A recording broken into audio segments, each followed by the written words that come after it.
So, if I remember correctly, I've got there's something to do on the Friday coming up in the game, but I also remember correctly it's like Tuesday, which is not fun. It's not fun to have to wait that long. I have that problem in Persona 5 because I've beaten Shido and I'm just gonna wait for the end of his like waiting period, and I just don't like it. It's boring and I hate it. I hate it so much.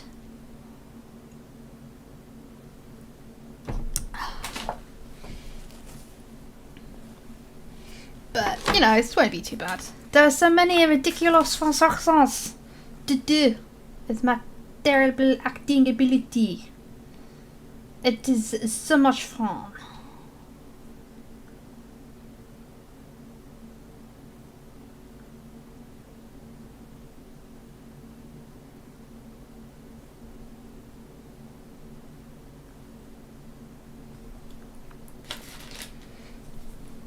Well, actually, you know what? Since there's no plot, let's just keep going.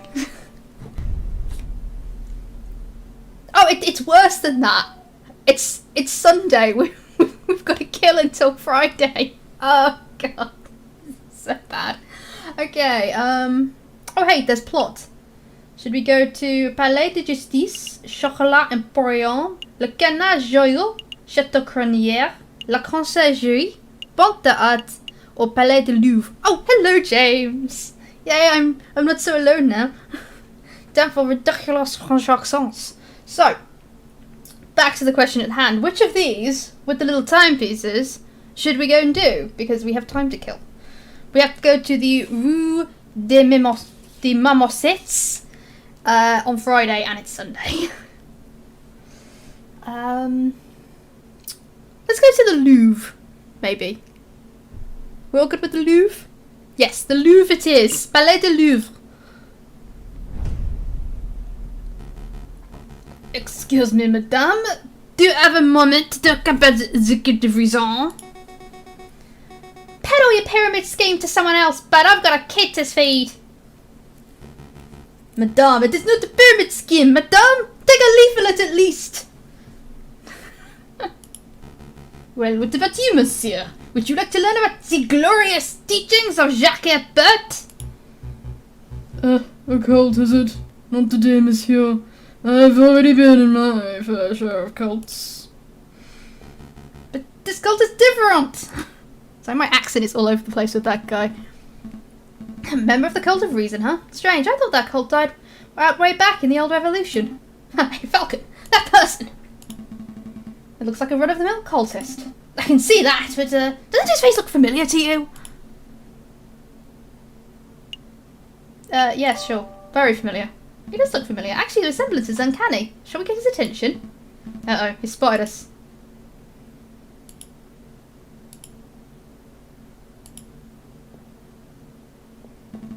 Wait, monsieur! We would like a quick word! Come back! Teach us about the wonders of the Cult of Reason! He's gone. Oh, I'm not going crazy, right? That guy was the splitting image! The splitting image of Judge Romulus, wasn't he? I can't deny the similarity. Then again, there are plenty of wolves in Paris. Maybe there's no link at all. Either way, we have an investigation to conduct. Let's focus on that. Right, where to first? Do we have an investigation to... I don't think we do. I should check the court record. Hey, Falcon, isn't that our old friend? I don't remember this guy's voice. You! You promised to get my sentence reduced. What happened to that? Why am I still stuck doing mule work? Huh? Well, we've been a little distracted. We have this messy case, and we're investigating stuff. But I guess we can fit in some time to see the judge. Oh my dear, forget it. I've only got another week to go, and then I'm done with this dumb job. So what do you want? I haven't found any interesting bits of paper today, if that's what you're open for. Actually, we just wanted to ask a couple of questions, if you have a moment. I have a moment. Just zip on the mind. What's the deal? What's the deal with the cultist outside? Did you see that cultist in the place du carousel? Yep, it's been hanging around all week. Today it tried to hand me a leaflet, so I told him where to put it. And where would that be? What? And why did you tell him to put the leaflet? Oh, I see. Never mind. Monsieur Rubinio, what do you know about that guy? What's his story? His story? I should have known. He's just a gorgeous loser. The Louvre attacks those types of crazies all the time. I see. Did you do on something else? Do you know about an uprising? Monsieur Rubinio, do you know about an uprising? You mean like a rebellion? Yeah, I've heard rumours. There's a lot of uneasy people in Paris. Well, what kind of rumours? Nothing specific. Just that there's a group planning to form a huge protest before the end of February. Some say it got violent. If you were wise, you would probably fly out of the city as soon as possible. So people say. Do you plan on leaving? I couldn't if I wanted to. No thanks to you guys. But in any case, I'm sticking around for the photograph opportunities. What time photography? Imagine the possibilities! Sounds dangerous. Sounds like a good way to get hit by a stray bullet. I guess. But all that danger just means it'll be really well. I've thought this plan through. Evidently. Anyway, did you want something else? Oh, that'll be all. That's all. Well, you go back to work, monsieur. Let me just... So, these are the people we know. Yes, I remember that.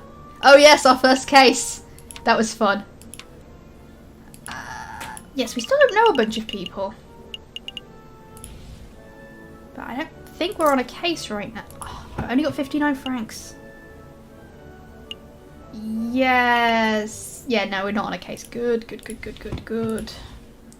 Let's go to the Grand Galerie. Let's see. Who to question? Oh dear, it's these guys again. Keep it together, Eric. Maybe they won't recognise you. Excuse me, monsieur, it's us. The first signs, remember? Were they talking to me? Yep, definitely talking to me. Okay, deep breaths, Eric. Hi! We have a couple of questions if it's no trouble. Oh, it's no trouble at all. What's the deal with the cultist outside? Did you see the cultist outside? The cultist? You mean that cult of reason fella? Yeah, he accosted me a few days ago. We chatted for a while, not by choice of course, but because I didn't know how to get out of the conversation. I got a little out of hand. He insisted I'd take a pamphlet. Let's have a look at this. Be Your Own God, an introductory guide to the cult of reason by Jacques Hebert. Even added his own signature, see? At the bottom there. To my new bestest bud Eric, happy reading. Best wishes, Sylvius. Green ink too, what a fiendish colour choice. I remember like when I was reading Ranma 1/2 many moons ago, now that one of the side characters was just like, oh, if you write somebody a love letter in green ink, they'll fall in love with you. So I'm like, my god. But it's either he wants Eric to fall in love with him, or he's just evil because he's using arsenic as a writing implement.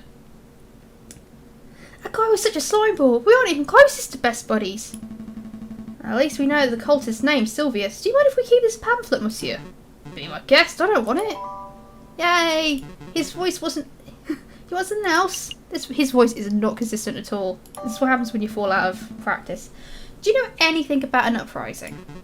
An uprising? You know, people getting angry, being violent, overthrowing the government, stuff like that. Goodness, I don't know anything about that sort. Never mind then. That's all. Thanks for your time, monsieur. You've been a great help. It's no trouble at all. Just more tea. Oh, my poor voice. Why do I do these things to myself? I do have a throat streets though, so I'll be fine.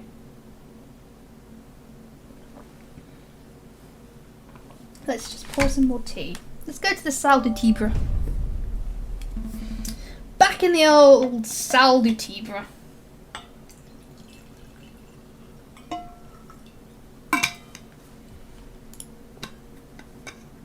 I still don't see anyone around to interview. Yep, I can't imagine this room being of any use to us. Unless we need any priceless Roman artifacts, of course. Okay, I think we're done here at the Palais de Louvre. Louvre. I don't know how you pronounce that word, but we'll go with it anyway. It's just more tea. Just thermoses of the stuff. I'm so extra.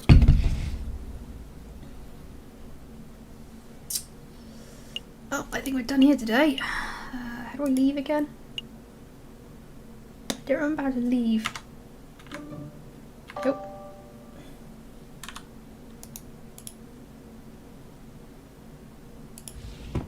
Oh, that's not what I want.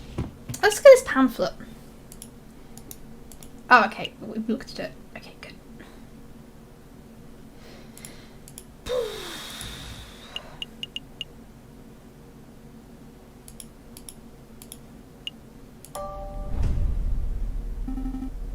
Oh, all done here?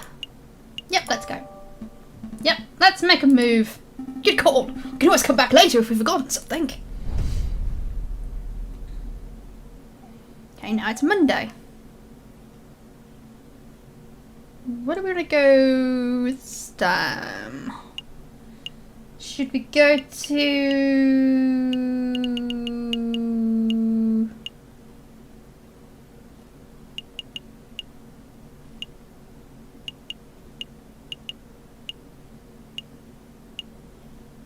La Conciergerie? Why not?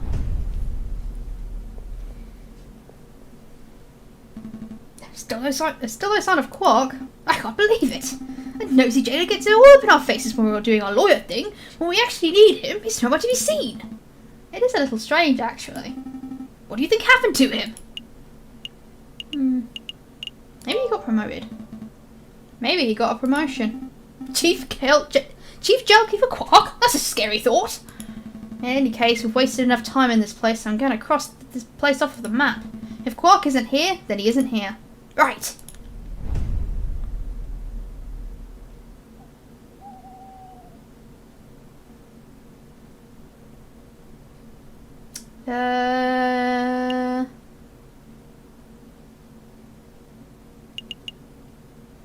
Where to go next? We've already been to the Louvre. Don't want to go there again. Let's go Le Canard Joyeux. So what's the plan for today? Play cards until we're flat out broke? Maybe. Let's see.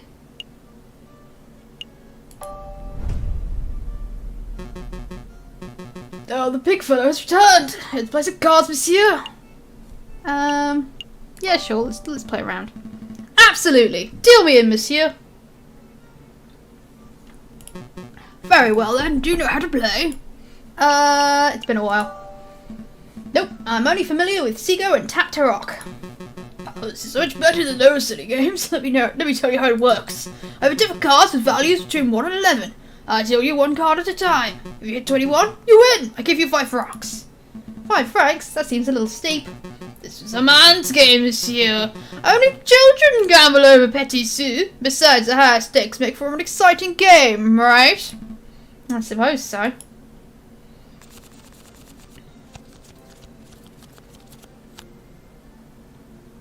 It's blackjack, I think.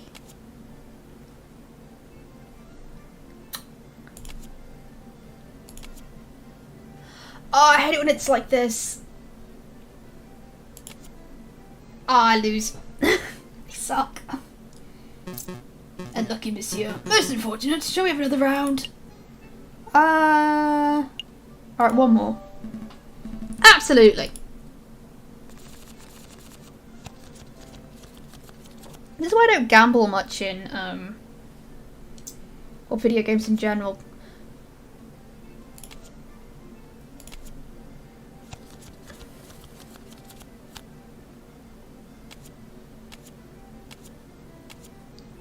I won!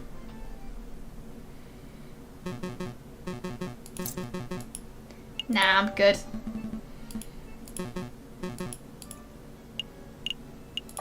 Let's go to the drinking room, see if there's anything going on here. Nobody interesting.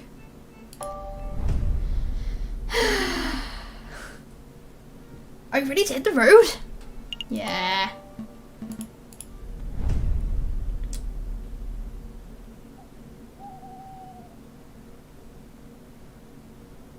Oh, it's getting closer to the time that something's gonna happen.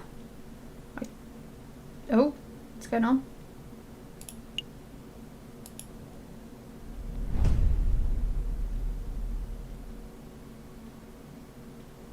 I think this is a cutscene. There he is!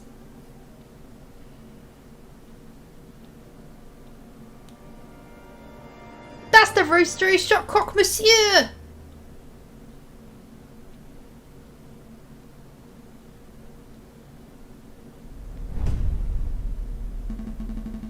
I think we're getting close to unravelling this whole rebellion nonsense.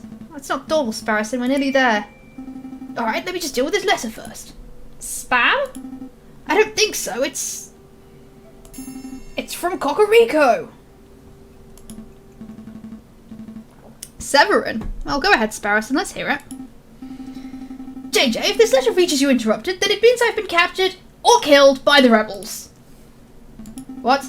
Last evening, the inspector gave me a tip-off of a midnight trade between the rebels of the Croque Monsieur on the Rue des Marmosettes. I intend to watch from the shadows, but I know that this is such a mission is a dangerous one. Wish me luck. If this is the last correspondence you'll ever hear from me, then I suppose I should end on a positive note. Falcon, you're a good friend and an excellent lawyer. I feel sorry for belittling you all these years. Kind regards, Severin Cocorico.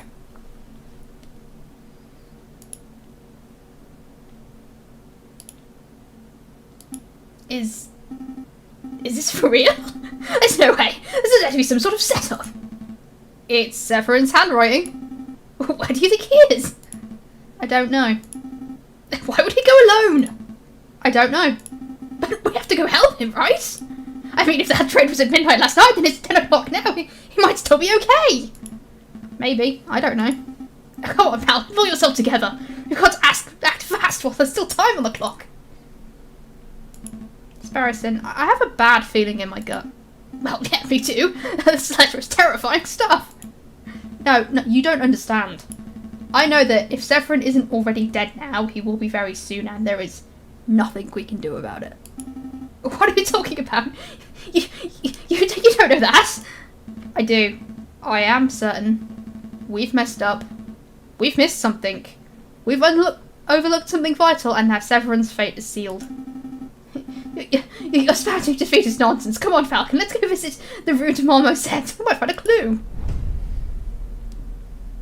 I do not like where this is going. But the meeting was on Friday. Come on, Sparrowson, keep up. No time for wheezing. If Cocorico was last seen around here, then there has to be a clue nearby. Right! Select an area to examine. Yay! Aha! Besson's stationery. Besson's stationery. Come along for your writing needs, whether you need paper, ink, stamps. What are you doing? Stop procrastinating, Falcon. Cocorico's life is at stake. Hello. There's a pool of blood here. It looks fresh. Cocorico's? I see drag marks heading towards that tunnel which leads straight to the Seine. If I had to guess, someone was killed here last night and their body was hastily disposed of in the river. But I see several sets of bloodied footprints. Some are faint, but they head that way towards the main road. So who could still be alive? Let's see where the footprints go.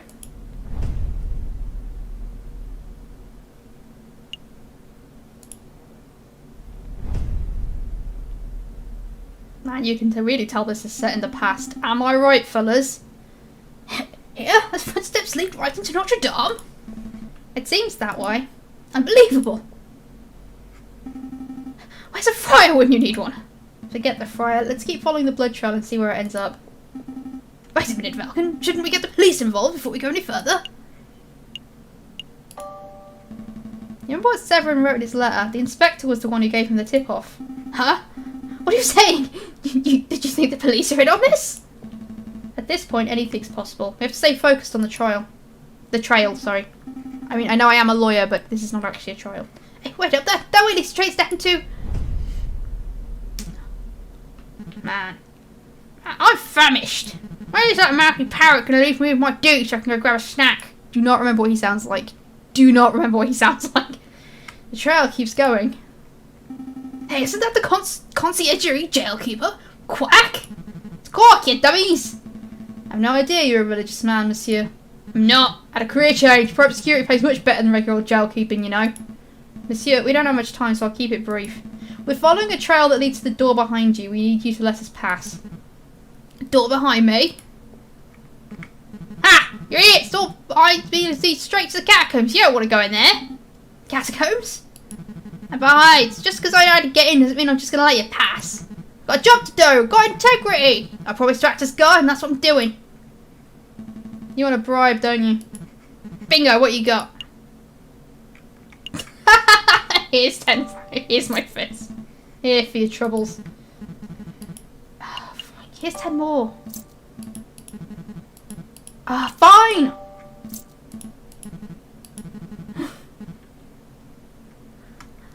Oh god, it's so long ago. Oh. That's the door to the catacombs. It's that simple. Yeah, it's that simple. What, you expecting in bookcase or something? Go in, go look.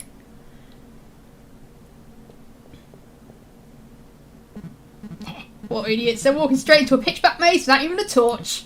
I wonder, will they get lost and starve, or will they find the crazy lion girl and get shot? Either way, ain't my problem.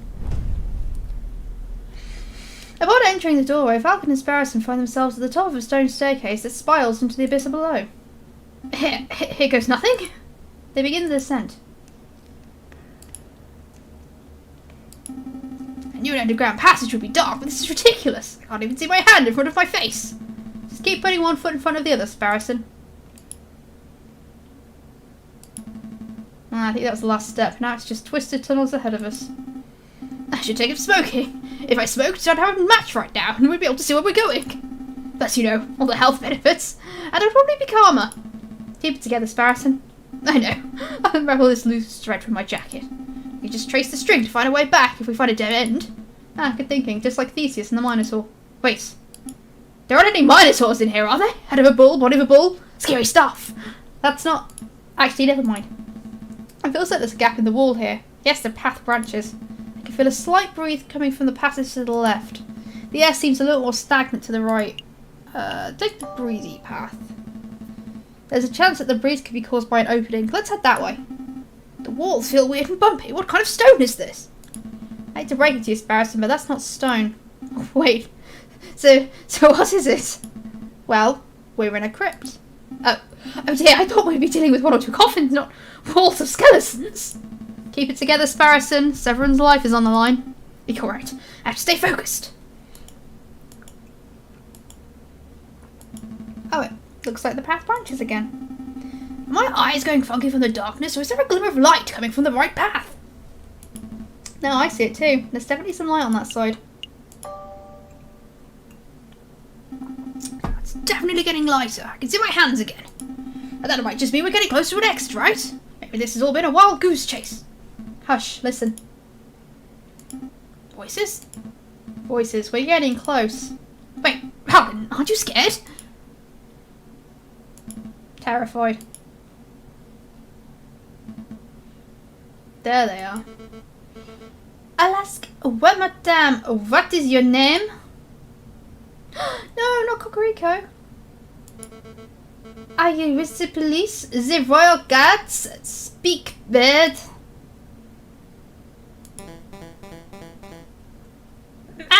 Mark, we've been here all night and he simply ain't talking. He didn't react to coaxing, he didn't react to torture. Maybe it's time to, you know, administer some justice. Justice, that word. Are the rooster finally crows? Want to know who I am?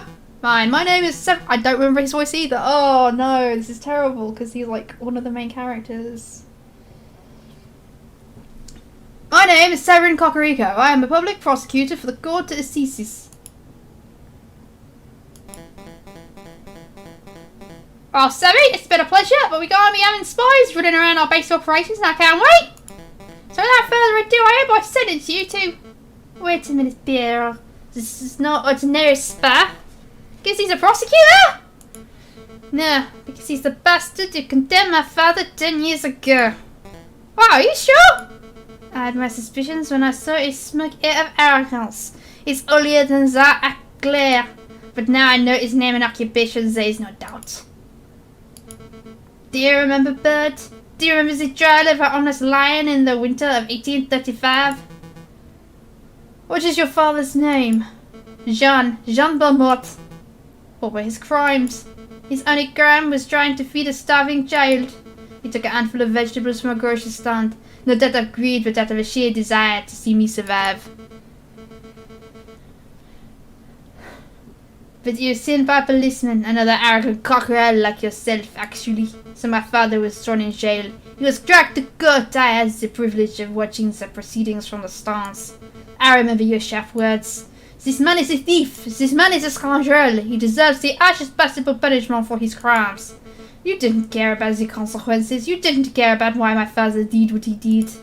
All you cared about was fulfilling your lust to see a criminal behind bars. What kinds of skulls are these? Oh no, I think those are pelvises. I can't tell. My father received a sentence of 5 years. He died on his 3rd. Do you remember him?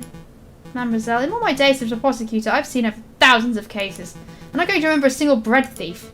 You rotten canards, we're all just insects to you, aren't we? Who cares if a child starves on the street as long as you put in your criminals behind bars to meet your quota? Am I right? Your silence speaks volumes of your guilt. Severing Cocorico, you have been tried by the people of the Second Republic. We have found you guilty on the counts of conspiracy of the murder of the Coq Monsieur and of the murder of my father, Jean Beaumont. Oh, I've been found guilty. Mademoiselle, if you want to shoot me so you can fulfill your revenge fantasies, then by all means shoot me. But don't pretend for a moment this mob resembles a court of justice in any form. A court of justice? Now there's a contradiction. But you know nothing of justice. Frere Remus, read this man his last rites. With pleasure, madame.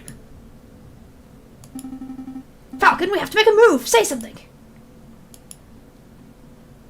Oh no, we don't want Cocorico to die, but simultaneously, I don't have a weapon. Fuck it.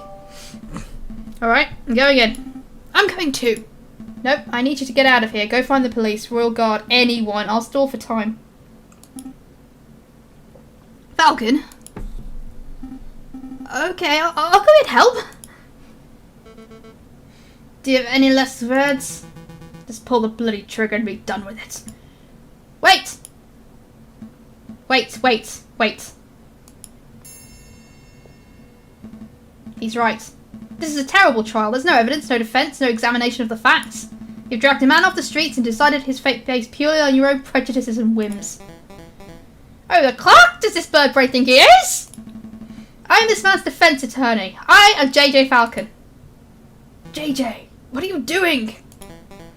Defence attorney? You're a bloody revolutionary is what you are. Or a spy. I've seen this monsieur eavesdropping on our conversations before. He cannot be trusted. Everyone, please hear me out. Oh shit. Frere Remus, you're a man of God. Surely you don't approve of this sort of mob violence. I see no issue. Oh, bum. Hang on. I keep forgetting to mute things because I'm a terrible streamer.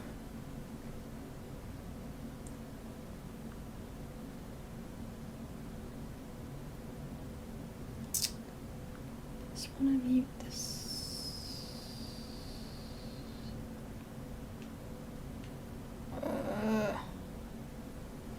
Hang on a sec.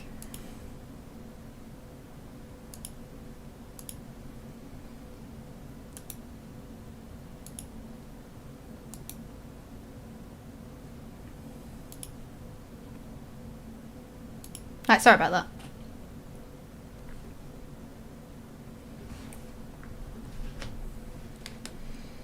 I see no issue. The good book is full of stories of violence. Joshua ransacked the city of Jericho. Ehud and the judges were ruthless assassins. Samson killed thousands before meeting his fate. Well, sure, but that's the Old Testament. What would Jesus say about this? He would say, I did not come to bring peace, but sword. Matthew 10:34. Oh, damn. You see, Falcon, this man's death is inevitable. For the good of France and the name of justice, he must be killed. Justice. There's that word again. Madam, I don't presume to know who you are or what you stand for, but shooting this man right now would not bring you justice. It would only serve to satisfy your desire for revenge. Justice. Revenge. What's the difference?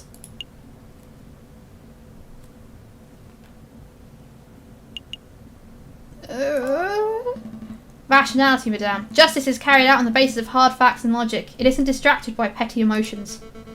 Even putting a sad man in much harms, I can see this bird's guilt. Then this is your opportunity to prove it, madame. Show that you're a leader who acts with reason, not brute irrationality. Madam, surely you aren't entertaining the words of this heathen. Fine, Falcon. We blaze this your way. We shall have a formal trial for the murder of the Croque Monsieur.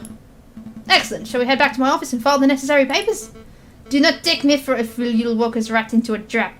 We shall have the trial right here and now. Right here? In the catacombs?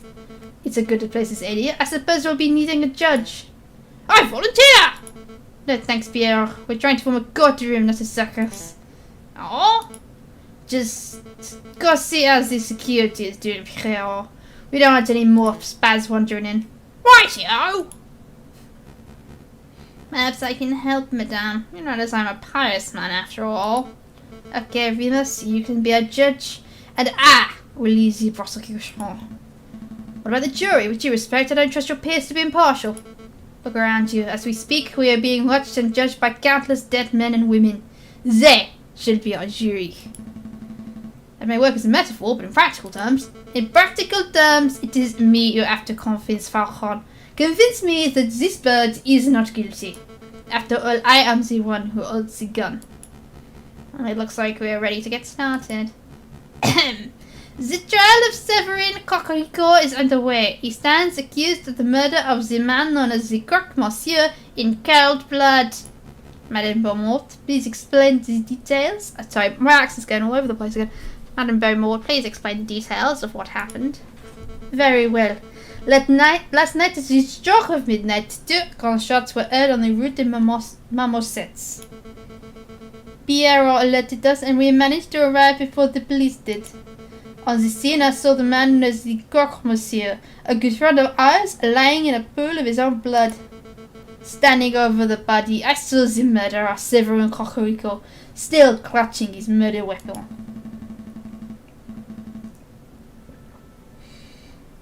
Am I to understand that you did not witness the crime firsthand, madame? That you only saw the aftermath? Yes. But one of us did happen to see the incident itself.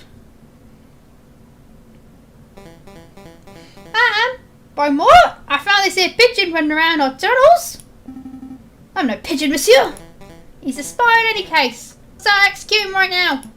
It's alright, he's with me. With you? He's my assistant, he carries my bags and stuff. I can act just as you do not have any other assistants lurking around the corner. No, madame. Then take your lackey out of my sight. Psst, Falcon. What is it? I saw someone lurking around in the catacombs. I think he was watching us from the shadows. Another rebel? I don't know. But he spooked when he saw me. He dropped this. What's this? A political pamphlet? Let's check the old evidence folder.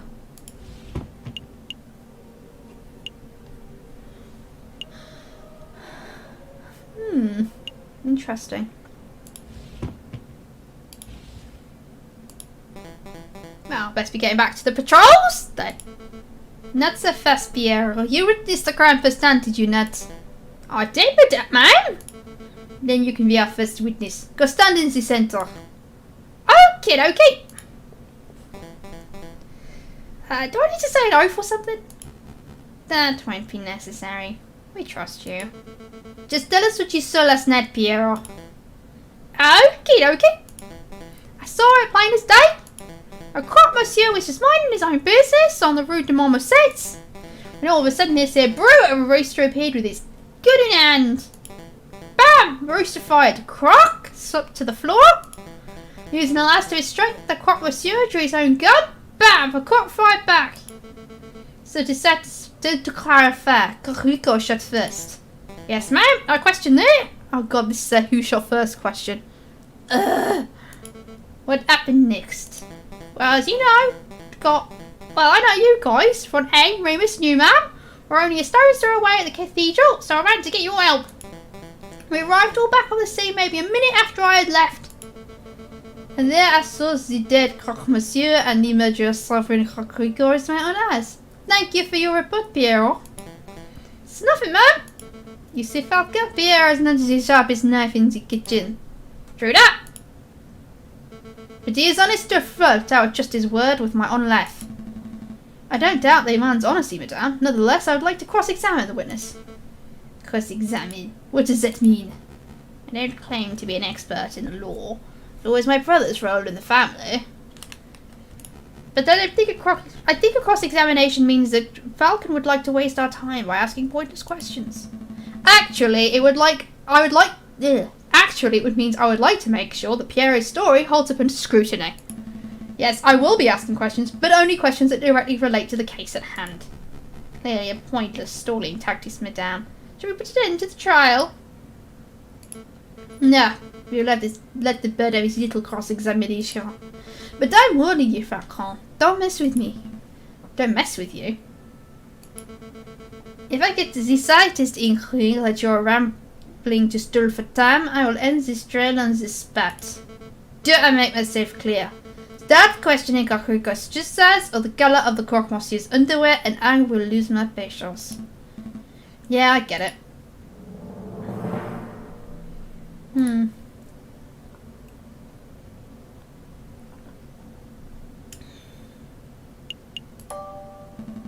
You claim you saw the incident as plain as day. Yep, plain as day. How's your eyesight? It's alright, my peepers work just fine. That doesn't sound particularly convincing.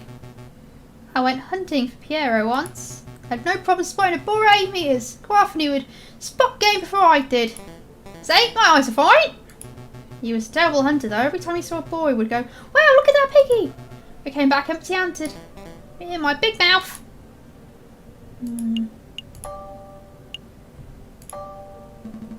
Yeah, I would like to remind you that this crime occurred around midnight, in February, on an overcast moonless night in an unlit valley. What's your point? It would have been dark, so dark you could not possibly have correctly identified the people involved. Hey, I saw! Oh damn Falcon, you slipped up. You said that the alley was unlit, but I distinctly recall there being lanterns over Rue de Montmorency. Oh, that's right. We live in La Ville Lumière. There's a gas lamp on every street. You're right, Madame Romort. There are street lanterns over Rue de Montmorency, but they wouldn't have been any good.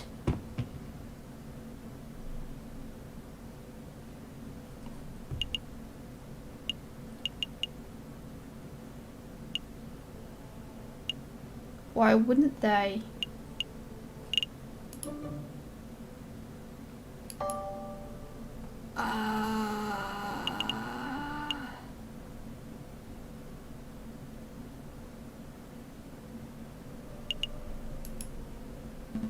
Take a look at this. You're saying this is out. I don't know.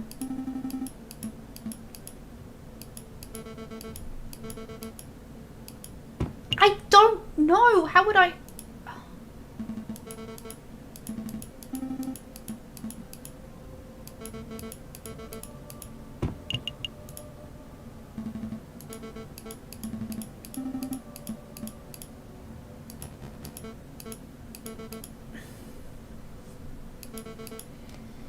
Oh no, I fucked up.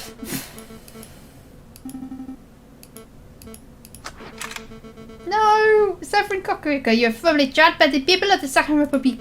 We find you guilty on the counts of conspiracy of the murder of the croque-monsieur and the murder of my father, Jean Beaumont. Madam, please. JJ, it's alright. I've made my peace. This is far from alright. Dying in the name of a new republic. At the hands of rebels. There are worse ways to go. It was good enough for Robespierre, right? Severin. Yeah, I fucked that up.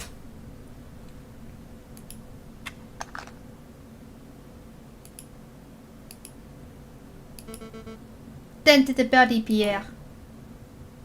Yes, ma'am? Do you plan to kill us too? Why would I do that? You do have done nothing wrong. I see no reason for you to be tried, let alone executed. Your mercy is admirable, madame, but I fear if we let these two go, they will tell the police everything. It would compromise us. No, no, we promised to keep our beaks shut. Right, Falcon? Ah, but we cannot trust the words of potential traitors.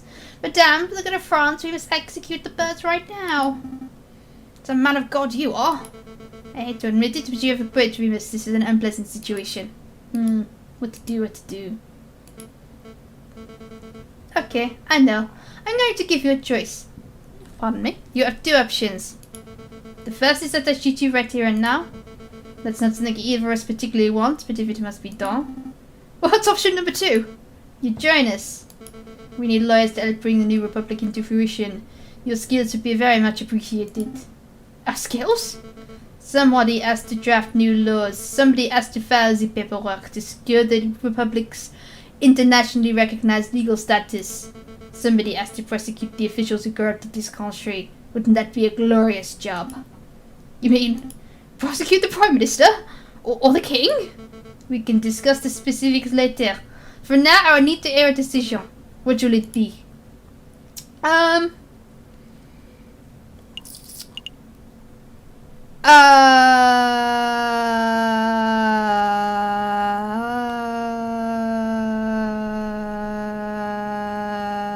don't know. What should we do?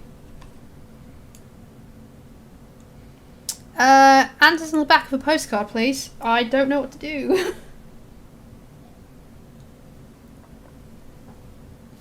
I mean, I kind of want to go back and try and save Severin because, like, you gotta, right? You gotta save your beloved rival character. I mean, you just have to. You can't not. But, like, I think this game has multiple endings, so give me a thought. Say something, anything.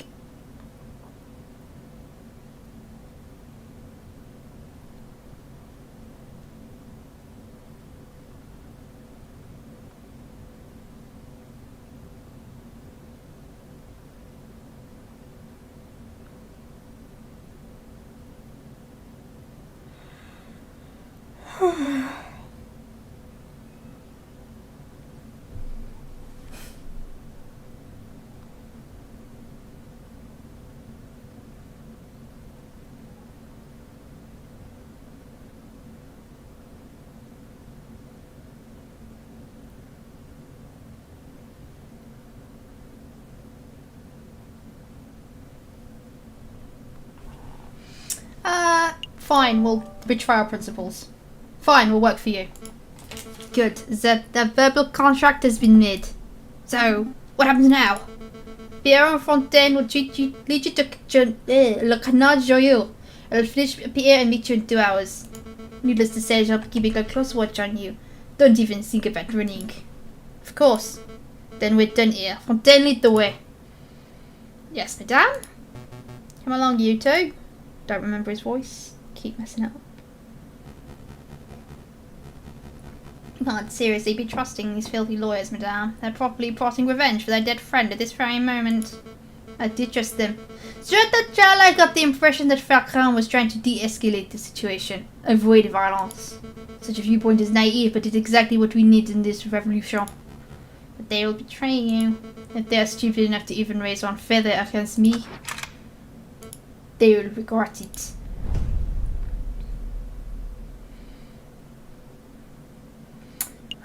Yeah, sure.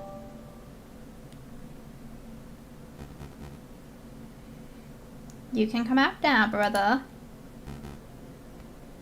How did it go? How did it go?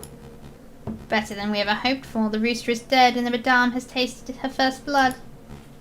Amazing. Completely worth getting shot for. Meddlesome Falcon tried to disrupt the execution. Falcon? Really? A tenuous wretch. Aviary, he floundered and bumbled around hopelessly. The madame thinks he's of some use, but in reality he's as good as dead. This is marvellous. Every piece is falling into place. Our dream will be reality in no time. To reason, brother. To reason.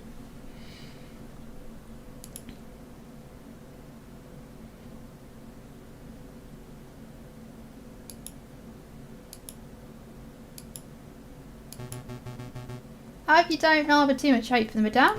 I know that Rooster is your friend, but the Madame does what she does for the good of France. Boy, oh boy, it's awkward. It is a bit. Maybe a round of drinks are in order. After all, this is a tavern. What do you two say? I mean, no disrespect, Fontaine, but I'm not thirsty. Me neither. I get it. You're both a bit shaken by what you saw. Can we at least get you some wine? Just a small glass to calm the nerves? Fine, whatever. Very good. Yeah, I fetch, I'll get some drinks. It's your round. My round? No way, it's your turn. Turns don't matter. You started me for that omelette I generously paid for last Friday. Oh well, you owed me for that coffee on Tuesday. Okay, so that's 30 cents of coffee deducted from a 60-cent omelette, plus the 25-cent peanuts you swiped from my pantry. Hold up, I ain't so good at me mental arithmetic. Listen, Sparrowson, you need to go. Go? Yes, I'll create a distraction. You head straight for the back door. Is that such a good idea? If we both stick around, we could both end up as dead as soon as we rub that lioness the wrong way. If we both run, these two will probably shoot us in the backs. So the way I see it, one of us running is the most viable option. Falcon! Don't argue. Once you're out, find Valetti and tell him what you've seen. Okay. That's agreed. You get this round and I'll owe you 2 cents. Yep, and I'll hold you to them 2 cents. Be right back. Don't you two move or nothing. He'll hold me to the 2 cents? That Pierre is such a miser. Anyway, I don't feel like sitting in silence. Let's talk to pass the time.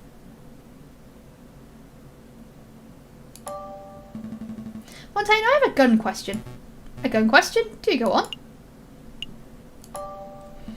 What's better, flintlock or percussion cap and ignition systems?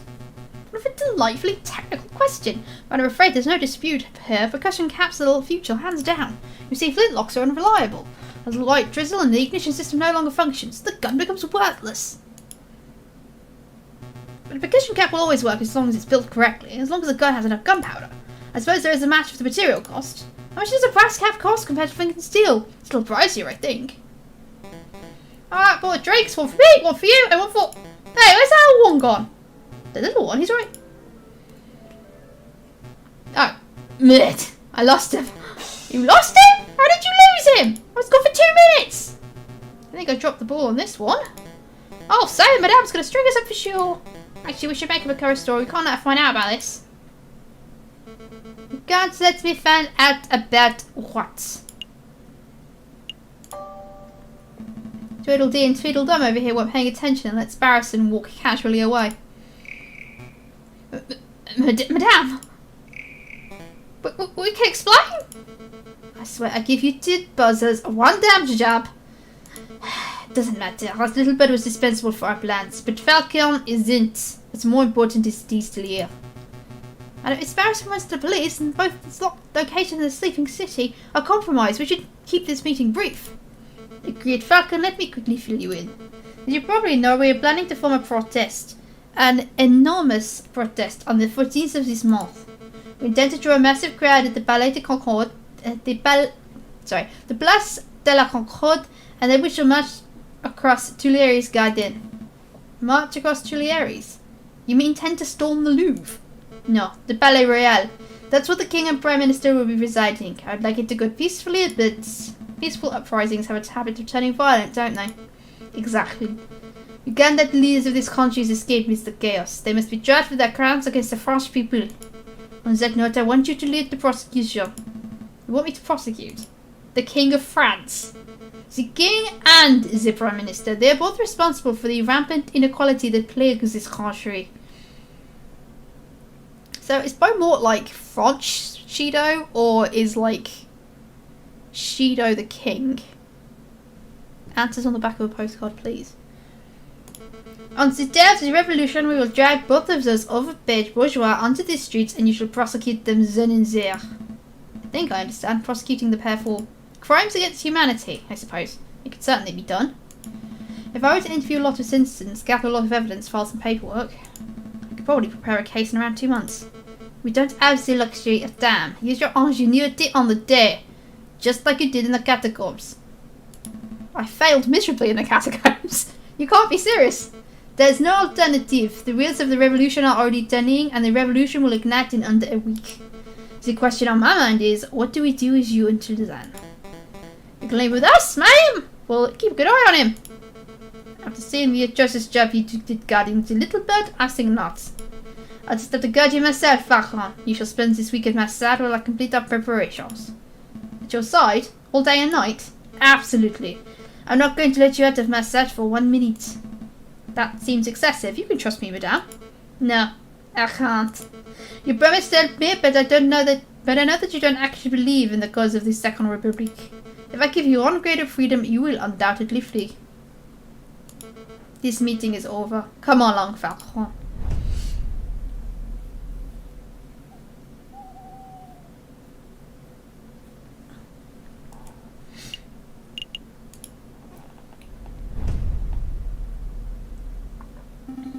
And then when we were sitting in the tavern, Falcon gave me the opportunity to escape.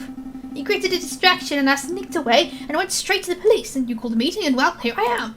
So, yeah, that's the whole story. I see. So Severin Cocky got dead is the answer the rebels. That's right. And Falcon received his true colours as a traitor. A traitor? No, that's not right, Inspector. Falcon's not a rebel, he's just playing along so he can save his own life. That'd be so naive, Sparrowson. Put the puzzle pieces together. Falcon willingly leapt into the lion's den for the specific purpose of siding with the rebels. He let you escape because he could see that you weren't truly sympathetic to the rebel cause. That doesn't make sense at all. Falcon's never shown a rebellious streak. Tell me, Sparrowson, what do you know about the Falcon's past? Not a lot. He's a private person. Has he ever told you what he did during the July Revolution? Before he changed his name? No, he hasn't told me anything, really. Sparrowson, let me tell you about the man they call the Viridian Killer.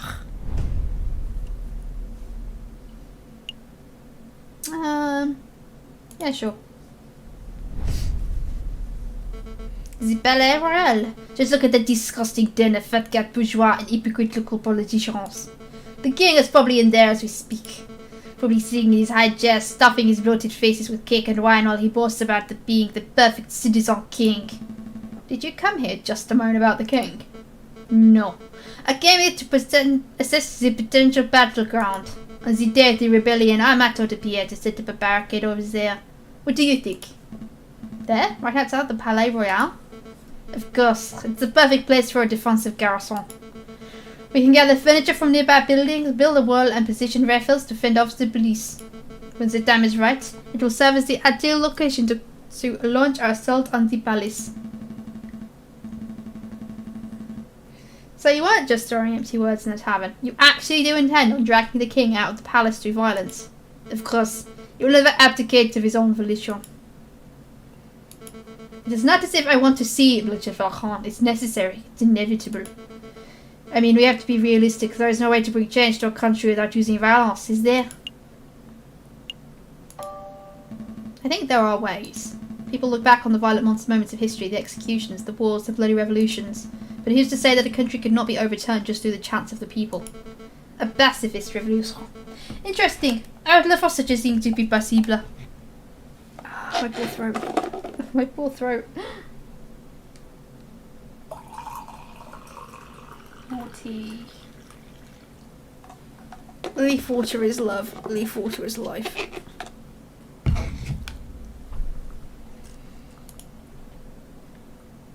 Maybe.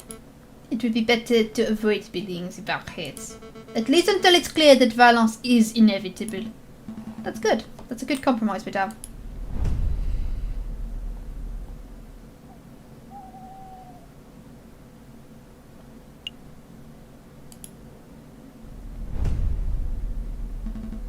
Hey, Halls, huh? Let me guess, you have a weapon supply somewhere around here. Or maybe this is where you plan on meeting an informant, a government defector? It's as good as meeting spot as any. Actually, I'm here for groceries. There's no need for that look. You think this is just because I am a con-toting rebel? I don't need to buy food?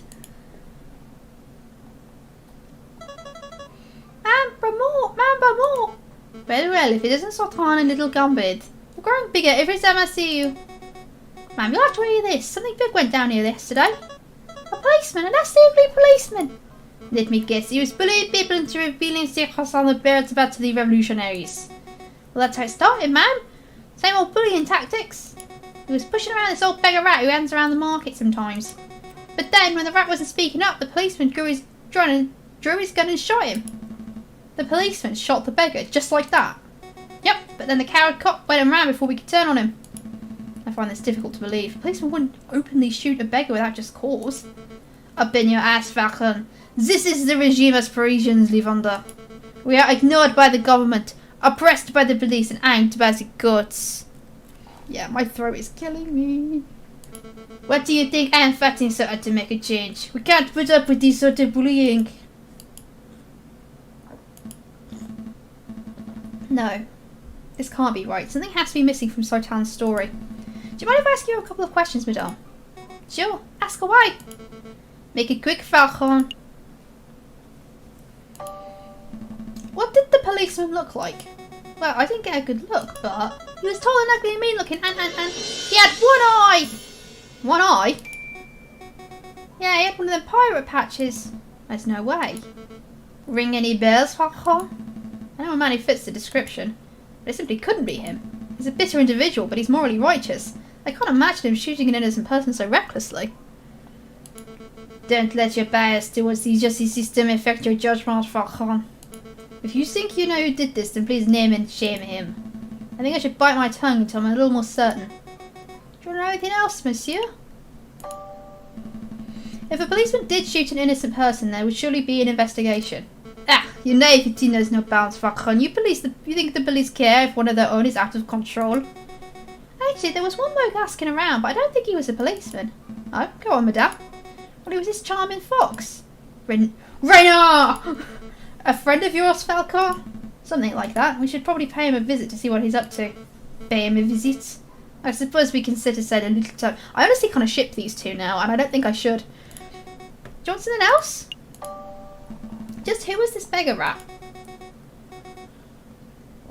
I didn't really know him well, monsieur. None of us did. He was the kind of loner who hanged around, asked for scraps of food and cents.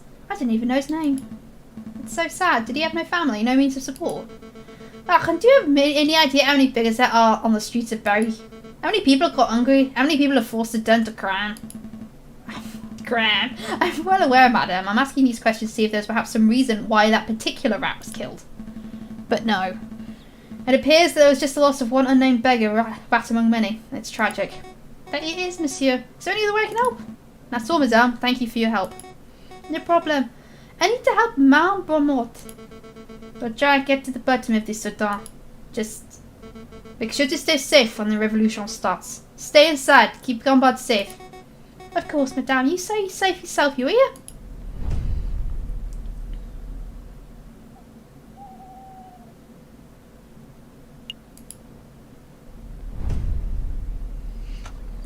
I like my ships. Leave me alone. Visitors, Monsieur Volpe's visitors. Really, Falcon? What you're hoping to accomplish in this sleazy back alley establishment? Sleazy? Madame, my back alley office is perhaps a little cluttered and eclectic, but I resent the accusation of sleaze. Maybe I should do the introductions. Monsieur Volpez, this is Madame Beaumont, friend of mine. Madame, this is... No, Volpez. Private investigator at your service. It is a pleasure to meet you, Madame.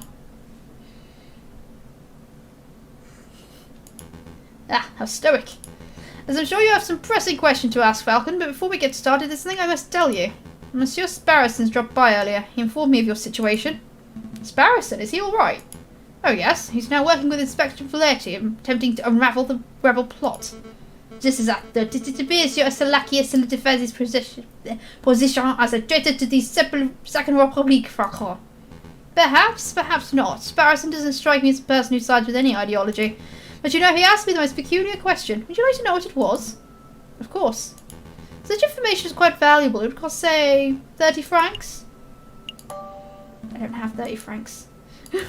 Really? That's a pity, but I feel pretty generous today. I ought to lend you this information for free. Sparrowson asked if you were the Viridian killer. We were responsible for the random bombings during the July Revolution 18 years ago.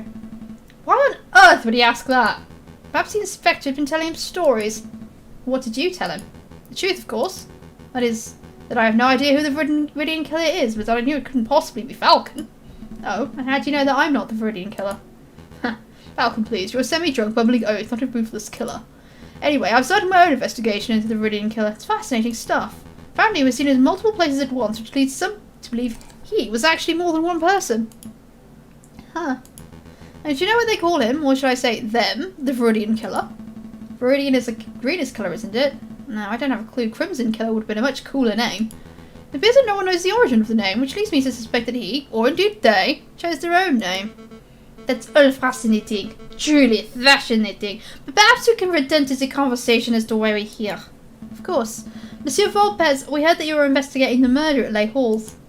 That friend was a friend of that victim was a friend of Mousie's. More of an acquaintance, really. Well, we want to know if you managed to uncover anything. Did you find any leads, any juicy clues? On as such? It's quite a peculiar case. Did you hear the murderer wore an eye patch? I did. You know what that implies, don't you, Falcon? You know of only one police officer, or indeed, only one person who wears an eye patch.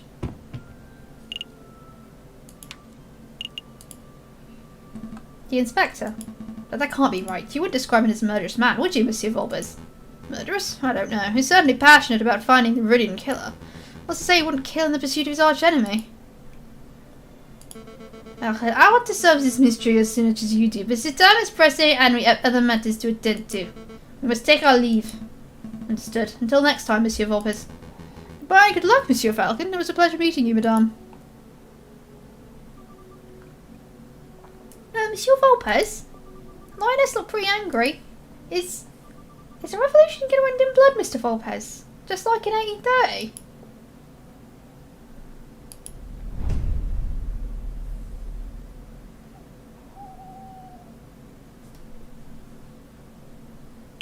Oh god, this is all going to go so horribly wrong.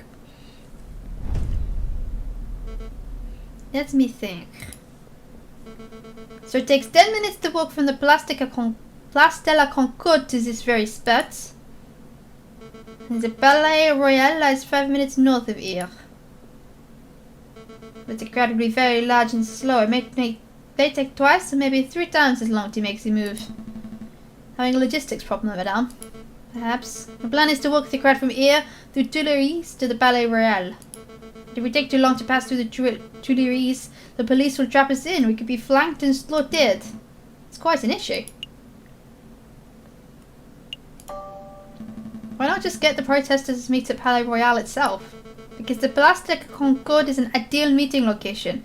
It is enormous and easy to get to. I see, but even if you got, say, half the protesters to meet at Palais Royal, you would cut down on travelling time. I get it. A smaller crowd would be easier to direct across the garden. I'll pass the idea along to Pierrot and see what he has to say. He's the one in charge of leading the crowds, after all. That bird-bane Prout will probably just shoot the idea down, right? Probably, but I appreciate your input. I don't know if you genuinely want to help or if you're just telling me what I want to hear out of fear, but thank you, Falcon. There's no problem, madame. For the Second Republic, right? Right. For the Second Republic.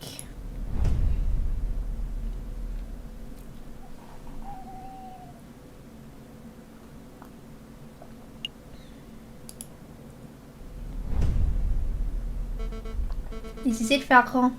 This is the day we make our stand. Everything is coming together. As we speak, Fontaine is gathering the protesters at the Place de la Concorde.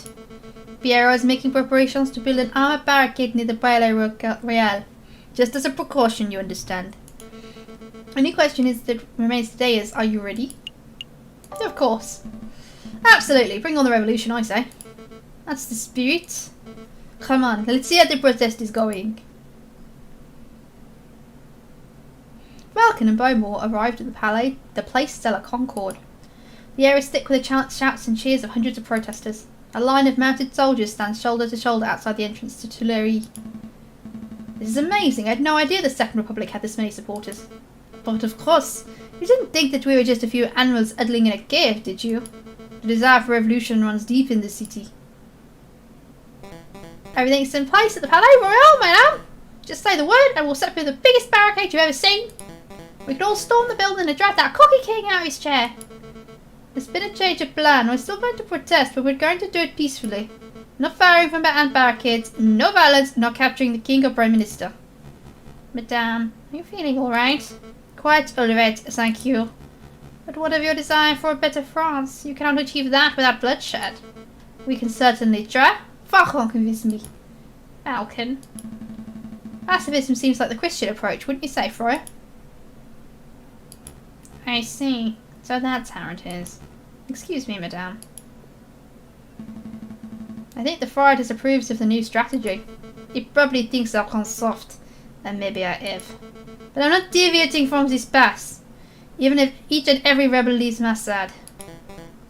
Don't worry, ma'am. You aren't alone. I'm not here for the violence, madame. As long as you strive for a better France, we'll always stand with you. Isn't a better France what we're all really after in the end? Maybe the real better France was the friends we made along the way. Ugh, this stupid bullet wound. This damn thing's opened up again. What's the news, brother? Is everything in place? We have a problem. We have a problem. The Mademoiselle refuses to use violence. She's turned timid. Turned timid? How? It appears that the lawyer Falcon is something of a lion tamer. J.J. Falcon? That bird is proving more trouble than the rooster, I swear. Brother, listen. If there is no violence, then there'll be no power gap. One leader will just peacefully replace another. We need chaos for our plan to work. Guess we'll have to follow through with our contingency strategy. I'll find the victim, you find the suspect. Don't push yourself, brother. You're still injured. Look at this scam. Valve means a lot of them. Back my words, Sparrowson. Every one of these petulant dissenters will find the first opportunity to turn aggressive. They lust for violence. They don't look too violent for me. Just me. This is just how the crowd looked before the July Revolution. It only takes one crazy individual and the entire crowd will explode into a frenzy. Hey, it's you! Frere, good to see you again. No times for pleasantries, Inspector. You're needed urgently on the Place de la Concorde. Me? Why not ask one of the officers on active guard duty? There's no time to explain. Any minute now. Ah, you hear the gunshot? It's already begun. Come on, Inspector, we must make haste. Inspector, I really don't think you should be trusting this friar. He's a two-faced wolf. Frere-remus has provided me with reliable information as he passed at justice judgment. But Inspector, this isn't up for discussion, Sparrowson. I have a duty to uphold. Stay put. I will be back in no time at all. As I'm pretending to hold a cigarette, but not like between my index and middle fingers, between my my fingers and my thumb, like an angry Frenchman. But what do I do now?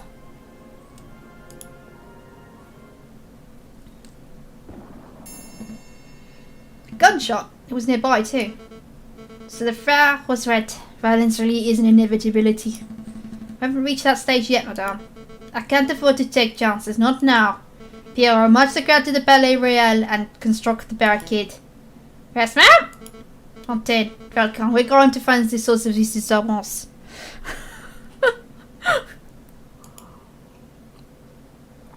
It came from here, Inspector. Hurry, hurry. I'm moving as fast as his old legs will. Mon Dieu, a body! This woman must have been the target of the gunshot we just heard, but I don't see her shooter. I think the gunshot came from over here. Oh, Inspector? Falcon! Well, I should have known that the Vernier killer would have had a part in this. Inspector, I'm not... Oh god, now I have to do two French accents at the same time. What do we have here? A filthy cop and a dead girl. Madame, thank goodness you're here. I saw the whole thing. This poor innocent mademoiselle was approaching the police line with her hands in the air, when all of a sudden this brute of a police inspector yelled, "Get back, you filthy rebel!"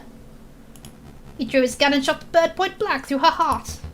This is nonsense. What are you prattling on about, Frere? Thank you for your input, Remus. It hardly surprises me that a member of the police would be the one to cast the first stone. I think we're all being a little rash. Let's just take a breath, examine the situation, and... Wait a moment. You wear an eye patch! You only have one eye, Inspector! Observant! Tell me, were you the policeman who killed the rat at Les Halles too? Les Halles? What are you talking about? 2 incidents of a one-eyed policeman gunning down an innocent victim. There's no way that this is a coincidence. What do we hear is a fit, corrupt individual who takes pleasure in oppressing the common citizen. Am I right, Inspector? I really shouldn't be surprised that a stupid rebel makes stupid assumptions and comes to stupid conclusions. But open your damn eyes, mademoiselle. I am not the assailant here. Don't call me mademoiselle, or stupid for that matter. Your guilt is plain to see. Given the circumstances, I have to judge and execute you right here and now. Frère, don't stand there cooking. Vouch for me. Madam, I know this man. His name is Inspector Fraternité. He is ruthlessly law-abiding, so much so that I can't envision him shooting a man without cause. Oh shit, Falcon, I'm done with your idealism. I listened to you. I took your words to heart about avoiding violence, and our girl is dead. I'm done taking chances. We must help me escort this invalid to Pierre's barricade. I'll decide his fate there. With pleasure, madame. Come along, Inspector. Fontaine, Falcon, deal with the cops. Meet us at the barricade when you're done. There's no way that this was the work of the police. You know, Falcon, I think you might be right. An isolated gunshot this far away from the police line doesn't make any sense at all. But that's rebellions for you. They're messy affairs. Sometimes innocents get caught in the crossfire and there's no reason for it, and my voice keeps changing. Well, there's no use dawdling. I do have a horrible case of wandering accent syndrome, and there's nothing that can be done about it. How do we get the corpse off the streets? Not yet. We're going to examine the body first. Examine the body? We'll agree that this wasn't the work of Inspector Fraternité, right? Then there might be some clues on the corpse that point towards what happened. I have a tool for this! Impromptu coroner's examination, huh? Fine. You have 2 minutes. After that, we're heading to the barricade whether you're done here or not. What's this mark? It almost looks like a handprint made in blood. Probably the mademoiselle's. I don't think so. It's the handprint of a left hand on a girl's left shoulder. There's no way a person could comfortably reach their spot on their own. Yeah, no, I'm trying it. It's not working. I suppose so, but if the handprint doesn't belong to the girl, then who does it belong to? The murderer. It has to be. The question in my mind is, why is this handprint made in blood? Did the murderer sully their own hand on the girl's gunshot wound, or were they injured prior to the shooting? There's so much to uncover here and no time for a thorough investigation. This is the bullet wound, right? What can you tell me about it, Fontaine? Oh, it looks like the bullet took a very straight line angle of entry through the mademoiselle's back. The shooter was probably standing right behind the victim. So what's the bullet size? You know its caliber? Let me guess. You're hoping that the caliber of the bullet is different to the caliber of the inspector's gun? That would be convenient. That would conveniently get that one-eyed police officer off the hook, wouldn't it? But I'm afraid I can't help you. I couldn't possibly know a bullet's caliber without having a good look at the bullet itself. As you can plainly see, the bullet is 3 centimeters deep in flesh. So, you need to see the bullet itself. Help me retrieve the bullet, Fontaine. Retrieve? You mean dig it out? I assume you have a little more experience in this area than I do. You're not wrong there. Fine. It's will only take a moment. There you go. 1 used bullet. It looks like a standard lead rifle pistol ball, but I'm afraid I cannot tell you its caliber. Why's that?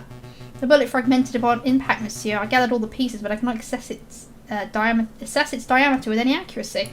So I would guess that it was 13 to 17 millimeters. Sorry that I can't be more specific. My throat.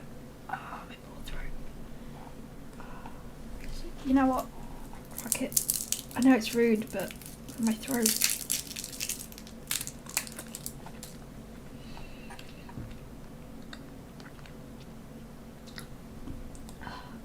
That's an enormous help, thank you, monsieur. Fragmented bullet has been added to your evidence folder. Everyone's been so fixated on who did this that nobody stopped to ask who the girl was. I don't know, monsieur. Given her clothes, she's probably just another working girl. Just another? I didn't mean to sound glib, but it's true. This is just one of the one mademoiselle amongst the thousands who live in Paris.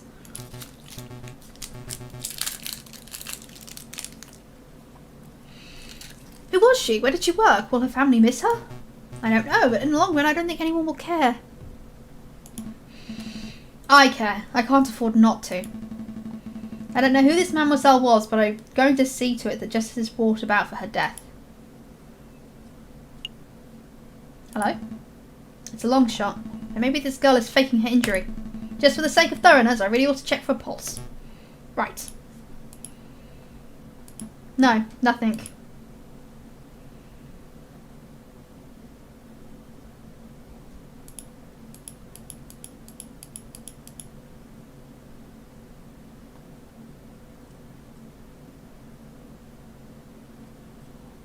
I think that's it.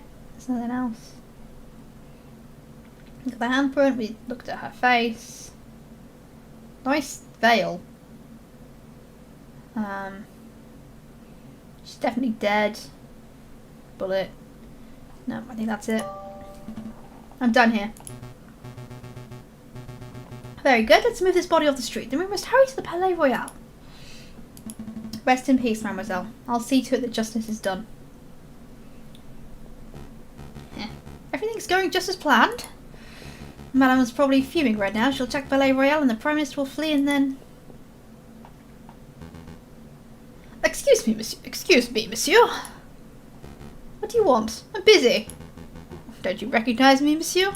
I know that my disguise is a little more complex than yours, but I assume you'd recognize Prince Juan when you saw him. You're... Prince Juan? Indeed. You're Judge Romulus, the corrupt wolf. I know what you did. You tried to assassinate the king. You shot the croque monsieur, and just moments ago I saw you murder a maiden at the Place de la Concorde. You are truly a vile individual, aren't you? Well, if you have any proof of that stuff, I'm out of here. I also know that you're one half of the Viridian killer.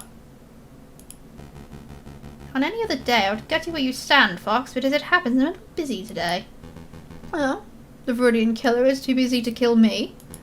Is that the truth, or is that bullet wound of yours starting to affect your prowess? You must have lost an awful lot of blood. What do I do? What do I... Oh! Hello, Monsieur Fulpes. Ah, Monsieur Sparrowson. Perfect timing. Who now? Oh, that fledgling. I guess it's what they call being stuck between a rock and a hard place, huh? Monsieur Sparrowson, be a dear and help me restrain the Freudian killer. This guy? He's the Freudian killer? He looks more like Judge Romulus to me. Well, indeed, you'll be right about that too. How? So he's two scumbags in one. Alright then. Ow, mind the wound. Quit your whining, Your Honour. Very nice.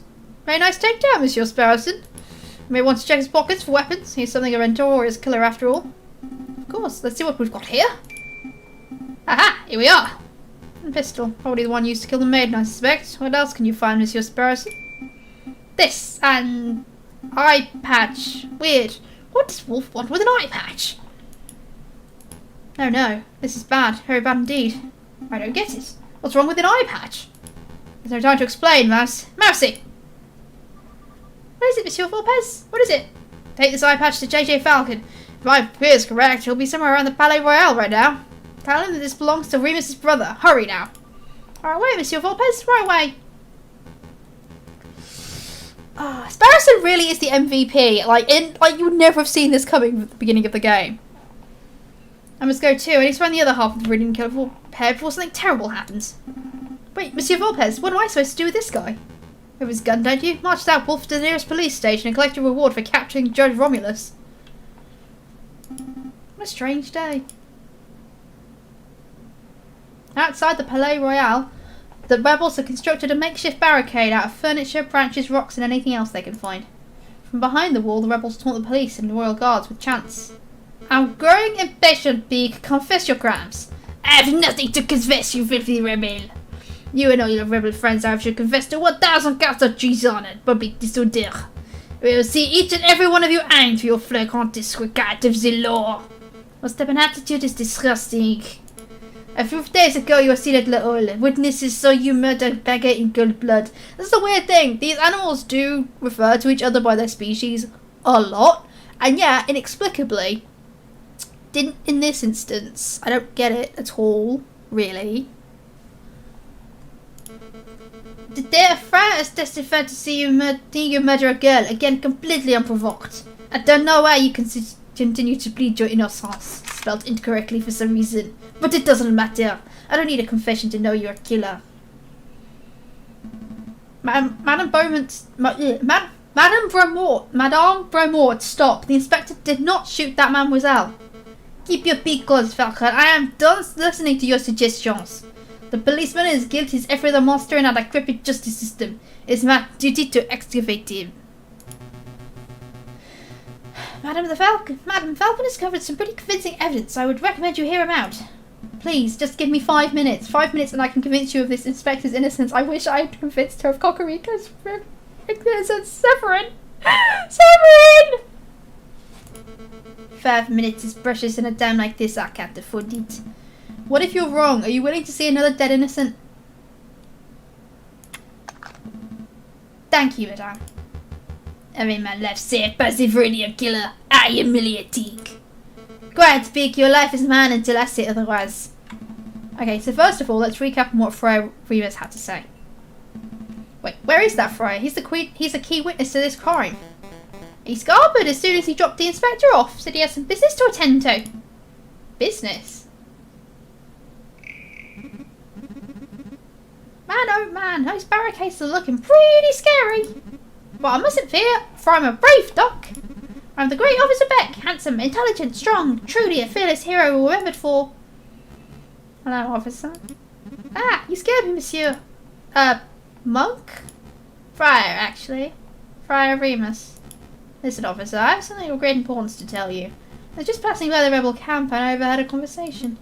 Oh, this sounds good. Do go on. They said they were going to launch an assault very soon. And when they do, they're going to rain hellfire on the palace. Oh no, it's just as I feared. What do we do? It's simple, officer. As soon as you hear the first gunshot, you need to retaliate. Hit them with everything you've got. Every cannon, every rifle, every piece of artillery. Don't leave a single piece of the barricade remaining. That is the only way you can be sure to survive. Ah, total annihilation. I like it. But Friar, I'm confused. Aren't you a Christian? Yes, so what? I don't know. It's just that your idea doesn't seem very... Christian-y. Yeah, I see. You think this is a moral issue? Let me tell you a secret, my dearest duck friend. There is no God, no overarching morality or higher plan, no heaven to save the righteous or hell to punish the sinners. There's only you, your artillery, and 10,000 rebels who want to dine on Peking duck tonight, understand? That's an awful lot to take in. Let me simplify. It's you or them. It's you or them. Ah, this is why people don't do this live. Ah, my throat. Forget about that, Friar Falcon. We all remember what he had to say. Present your case based on what you can recall. Okay, I will. But you may want to wipe that mask off your shoulder first. Sorry, wipe what? Oh, it's you, Mousy. Monsieur Falcon. Special delivery from Reynard Volpez. Thank you, Mousy. What is this? An eye patch. It was found in Remus's brother's clothing. Remus's brother's...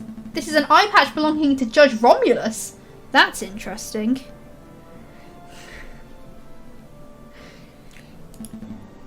Where is Romulus? There's no time, monsieur. Just take it. Eye patch has been added to your evidence folder. I have to run, monsieur, but you have to do your best. Monsieur Volpez and Sparrison believe in you. Sparrison? You've seen Sparrison. How is he? There's no time, monsieur. Good luck. Are you quite Falcon? Very much so. Let's begin this trial.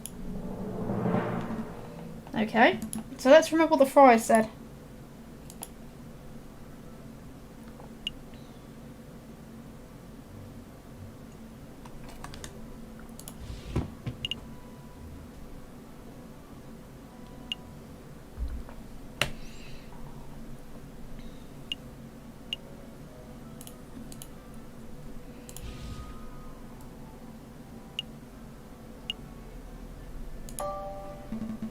The friar said that the girl was approaching the police line at the time of the shooting. Now, as I recall, the main police line was at the entrance to Tuileries in the Place de la Concorde. That's around where we were waiting. But this incident didn't occur to there. It was a good 50, maybe 100 metres away. So what? It's a severe discrepancy in the friar's accounts of events. Maybe there was a police line there, but it moved. Maybe the friar was mistaken, and it was just a single officer. Does it really matter? Yes, it matters. Yes, it matters hugely. It impacts how we view the narrative of events. How exactly? Elaborate. Well, if we were just a single police officer, there would be a more private confrontation. Well, yeah. Madame Beaumont scowls. Sorry, Falcon, I don't buy it. An innocent being killed by a policeman is an innocent being killed by a policeman. The Fry got some details wrong, but the overarching ground remains. We must stay focused on that. Do I? Why would she do that? We should be asking why the girl would do such a thing. It doesn't make any sense. Perhaps she wanted to early insults at the police. Perhaps she just wanted directions. I have no idea what the intentions were, but in any case, our death was the outcome. That is what we must focus on. Nah, got no more questions. Although, I do have... I have been drinking a lot of tea, so I'm going to be back in a moment.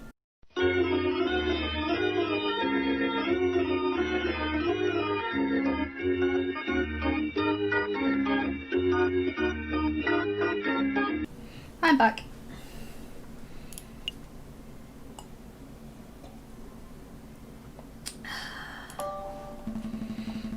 Freya Remus claimed the girl was shot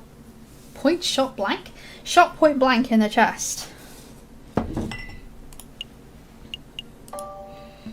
The girl was clearly shot in the back. And no, I remember seeing the bullet wound for myself. That's quite a glaring inaccuracy in the wolf's testimony. It is an inaccuracy, but it's an irrelevant inaccuracy. Does it really matter if the girl was shot in the front or the back? Either way, a girl died at this big's hand. It does matter. If the girl was shot from the front, then this might indicate a police confrontation turned ugly. But if she was shot in the back, then what? This could indicate that someone targeted and assassinated her before she could even react. It doesn't paint the inspector in a particularly flattering light, Falcon. Madam, you're missing the point. A shot to the back breaks the currently established narrative. The girl was targeted and murdered in a self-professional attack. Therefore, this was not an ordinary police confrontation. You've made an assumption, Falcon. You've assumed that just because the girl was shot in the back, she must have been stealthily killed. There are other possibilities. Perhaps the girl was scared by the police, started running away, and was shot in the back as she fled. That scenario isn't possible. If the girl were running away, then she would have been at least a couple of steps away from the killer at the time of the shooting, right? Right. But we know that I know the killer was standing right behind the victim. They were less than 1 meter apart when the gun was fired. They were standing that close? How could you possibly know that, Falcon? There we saw a bloodied handprint on the girl's shoulder. What do you make of that, madame? Well, I assume any bloody stain would belong to the victim. A mark made with the girl's dying breath, perhaps? No, it was the print of a left hand on the girl's left shoulder near her upper back. The angle and the positioning of the print indicate they could only have been caused by another person. That's why I'm so certain that the killer was right behind the girl at the time of the attack. I see, that's quite a theory. But Malcolm, you left an important question unanswered. Why was the handprint bloody? The print was made with the victim's blood, yes, so it can't possibly be made prior to the shooting.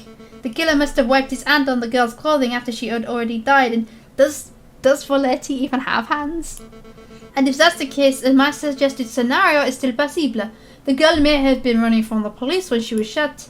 No, I'm still trying to work out the details. But I know that the print was made prior to the shooting. Maybe the shooter was injured and the hand was already covered in blood. You talk big about breaking the established narrative, and now you present me with that baseless drivel. Well, where do we go from here? How does this handprint nonsense really affect the situation? Do you find something funny about this situation, Inspector? I do. This old child is patently absurd. It's an animal concern, sure. There's always something particularly funny about the last exchange. You're both so focused on when and how this handprint was made that you missed the larger issue. I don't have a left hand, you idiots. I couldn't possibly have left that mark. Oh, right, of course. Well, madame, what do you say to that?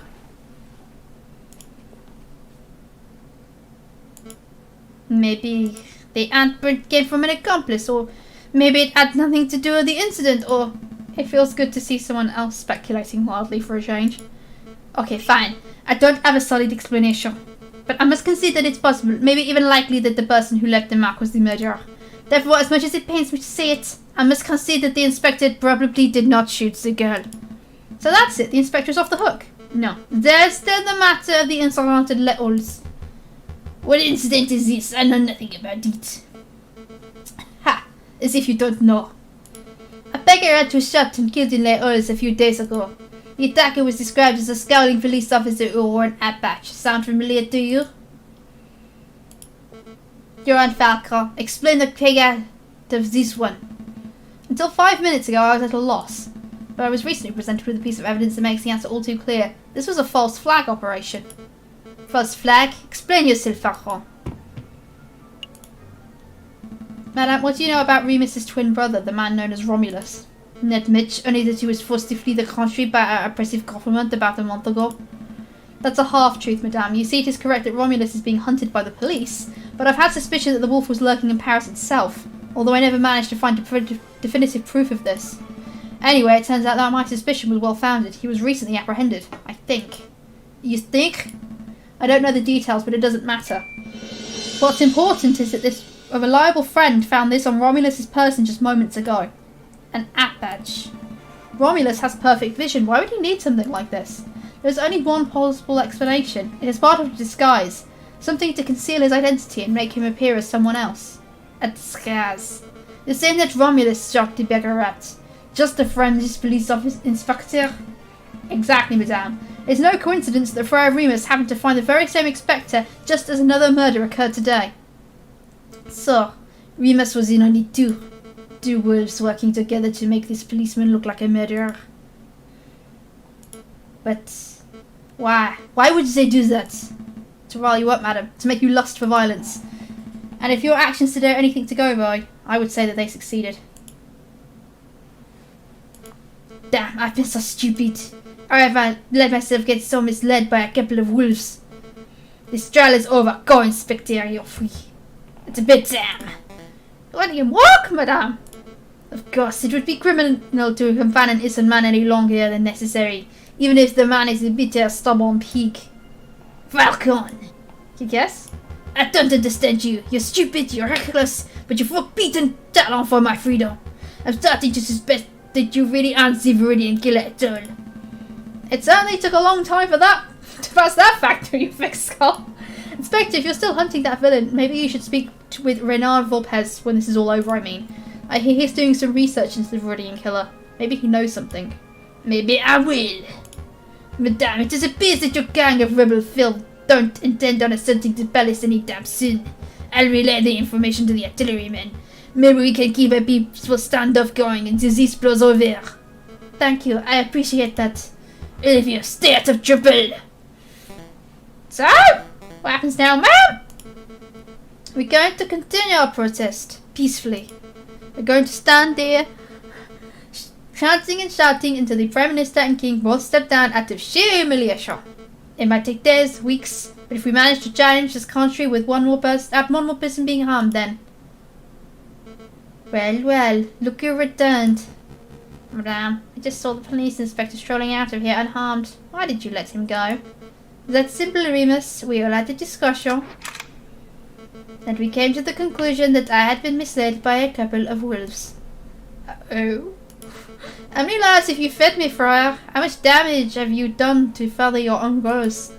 Did you help your brother kill the beggar rat in Les Halles? Did you watch the girl die by the Place de la Concorde? Now I think about it, even though Croque Monsieur's death was surrounded by details that made little sense, I don't know what to think anymore. You know, this guy's a scumbag at least, ma'am. I say shoot him! Pierre is right, we wouldn't judge you for shooting this man, killing this man, madame. It's the least I deserve for my sins. Go ahead, madame. It's all part of his plan, guys! What are you waiting for? Pull the trigger! Do it! Do it! How good, you have proved yourself as having clear judgment. What do you say? Madam, you know what the right thing to do is. Show us what kind of leader you wish to be. You're right. I said that this will be a bloodless revolution and I can't make any exceptions. Not even for a monster like this wolf. But what is actually pretty cool. Wow, this is amazing. Completely unprecedented. You've buckled all of my expectations, avoided every temptation and opted for an option that shouldn't even exist. Well done, madame. Well done, Falcon. You have demonstrated the power of pacifism in its purest form. But unfortunately for both of you, I'm no pacifist. Everyone, get down!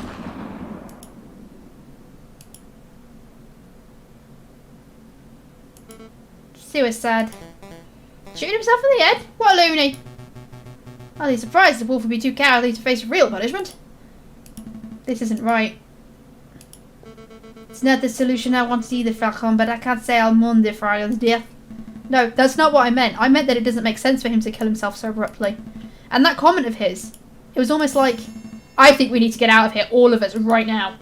Falcon, what are you talking about? Oh, that was a gunshot, really close too. I can't afford to hesitate, it's me or them.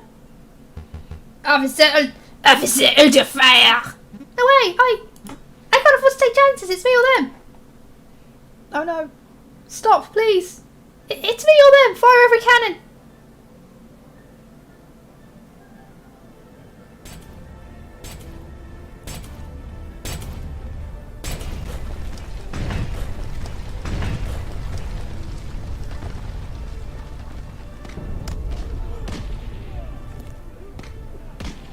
Well, that didn't end well.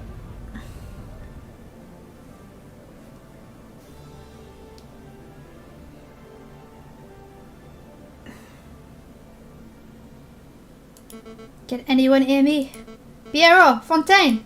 Hello? Anyone? I'm here, madame. Falcon? Of all the people. I think I made a mistake, Falcon. Where did that go wrong? Was it when I lost my temper over seeing that girl? Was it earlier when I shot that prosecutor? Was it earlier still when I first listened to that monstrous friar in the first place? I've made a lot of mistakes. We've all made mistakes, madame. It's because mistakes that spark bloody revolutions. Can you move, madame? I don't think so. Give me a minute. I think I can clear some of this rubble.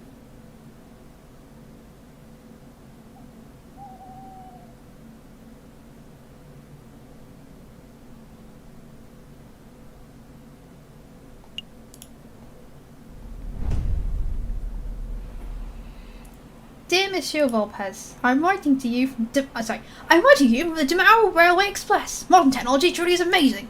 I decided to take your advice and we've gone on vacation until things settle down. The King fleeing to Britain, the Second Republic taking over, it's all crazy stuff. Anyway, before I left, you asked if I knew what happened to Falcon.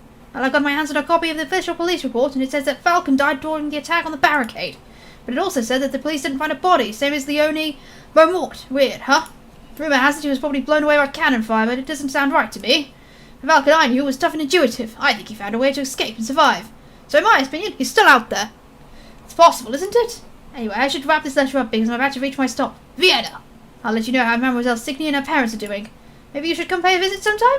Send my regards to Mousy. Yours sincerely, Sparrison.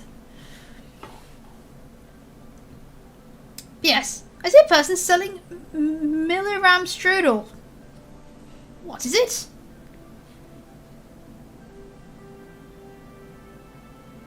PPS? Delicious, that's what.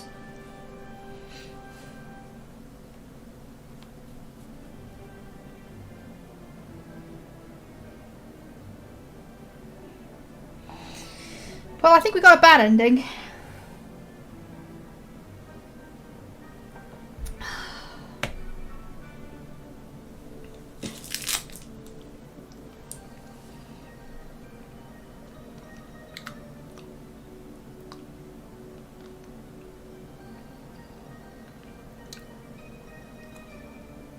I do a bit of Le Danse. Le Danse Macabre. I mean, that's like 50% of the reason people like Jonathan Creek so much, right?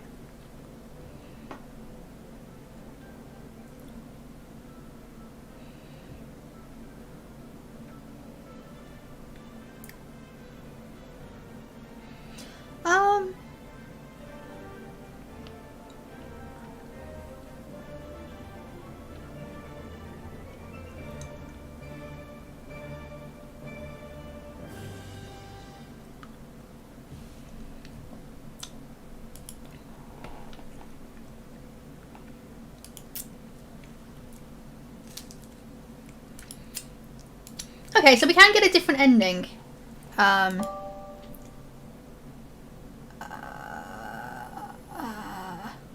So we can redo case 3.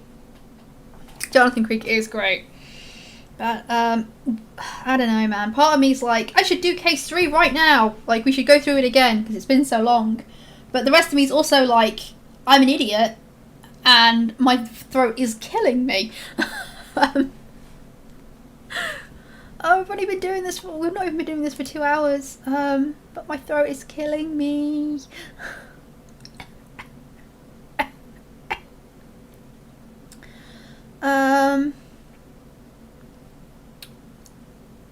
This is why I wish I was doing, like, games with voice acting instead of this. Okay, so what should we do? Should we go back to case 3? Okay, we're alright stopping for today then. Goody goody gumdrops. That means next time we'll start case 3 again, and hopefully we'll manage to get into A or B. Oh no, I don't want you telling me off, my friend. Okay, we'll do that then. It was fun, even though my throat has not been used to speaking for this long, for a long time. But next time we will do more Virtue's Last Reward. Start a new route, and yeah, that will be it. We'll start a new route, and I might do that one later. I don't know. I'll probably do it on Monday. Yeah, Monday. But I might do that one in the evening. So it'll either be 2 till 6 or 6 till 10. I don't know. I'll have to see how I feel about it. But yeah. So anyway, this was a fun stream, and we'll do this again. For now, goodbye.